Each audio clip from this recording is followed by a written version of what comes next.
రాజ్నాథ్ సింగా లేదా నడ్డానా కొత్త ఉపరాష్ట్రపతిగా వీరిలో ఒకరికి ఛాన్స్. బీజేపీ వర్గాల్లో చర్చ. మోదీ షాకు నమ్మదగ్గ నేతలుగా రాజ్నాథ్, నడ్డా గుర్తింపు. పరిశీలనలో Maharashtra governor CP Radhakrishnan, Bihar CM Nitish Kumar, deputy CM Harivansh పేర్లు కూడా ఉన్నాయంట.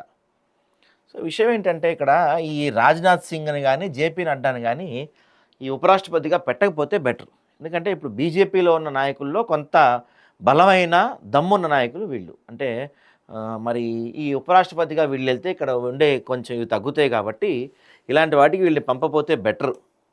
మరి ఏం చేస్తారో. ఇక భారత ఉపరాష్ట్రపతి పదవికి జగదీప్ ధన్కర్ రాజీనామా చేయడంతో ఆ పదవిలో మరోనేతను ఎన్నుకునేందుకు బీజేపీ అగ్రనేతలు సన్నాహాలు ప్రారంభించారు. ఆ పార్టీ వర్గాల అంచనా ప్రకారం కేంద్ర రక్షణ శాఖ మంత్రి రాజ్నాథ్ సింగ్ లేదా ప్రస్తుత బీజేపీ జాతీయ అధ్యక్షుడు జేపీ నడ్డాను ఉపరాష్ట్రపతి పదవికి అభ్యర్థిగా ప్రకటించే అవకాశం ఉన్నట్టు తెలుస్తుంది. ఈ నెల 10వ తేదీతో 70 ఏళ్లు పూర్తి చేసుకున్న రాజ్నాథ్ సింగ్ ప్రధాని నరేంద్ర మోడీకి, హోంమంత్రి అమిత్ షాకు నమ్మదగ్గ నేతగా నిరూపించుకున్నారు. సో ప్రతిపక్షాల గౌరవం కూడా చేరుకున్న రాజ్నాథ్ సింగ్ ఇరు వర్గాల మధ్య వారధిలో ఉపయోగపడతారని బీజేపీ వర్గాలు భావిస్తున్నాయి. అయితే బీజేపీ జాతీయ అధ్యక్షుడు ఇప్పటికే పదవీకాలం పూర్తయిన జేపీ నడ్డా పేరు కూడా పరిశీలిస్తున్నట్టు సమాచారం.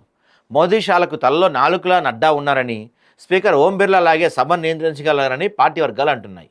అలాగే బీజేపీ కొత్త అధ్యక్షుడి పేరు ఖరారు కానంత వరకు నడ్డా విషయం తేల్చడం కష్టమని వర్గాలు చెబుతున్నాయి. ఇదిలా ఉండగా మహారాష్ట్ర గవర్నర్ సిపి రాధాకృష్ణన్ పేరు బుధవారం మీడియా వర్గాలు చెక్కలు కొట్టింది.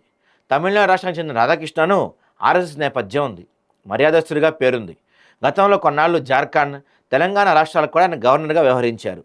తమిళనాడులో వచ్చే అసెంబ్లీ ఎన్నికల్లో అన్నాడీఎంకేతో పొత్తు పెట్టుకుని అధికారం దక్కించుకోవాలనే ప్రయత్నంలో బీజేపీ ఉంది. ఈ నేపథ్యంలో అదే రాష్ట్రానికి చెందిన నేతలకు ఉపరాష్ట్రపతి పదవి కట్టబెట్టడం ద్వారా తమిళ ప్రజలకు చేరువ కావాలని కమలం పార్టీ యత్నిస్తున్నట్టు తెలుస్తుంది. మరోవైపు జమ్మూ కాశ్మీర్ లెఫ్టినెంట్ గవర్నర్ మనోజ్ సిన్హా, బీహార్ ముఖ్యమంత్రి నితీష్ కుమార్, రాజ్యసభ డిప్యూటీ చైర్మన్ హరివంశ్ పేర్లు కూడా ఉపరాష్ట్రపతి పదవి చర్చకు వస్తున్నాయి. మరి ఎవరికి ఇస్తారో వీళ్ళు ఉపరాష్ట్రపతి పదవి చూడాలి. ఇందాక ఇది చేస్తున్నప్పుడు ఒక వార్త చూశానండి.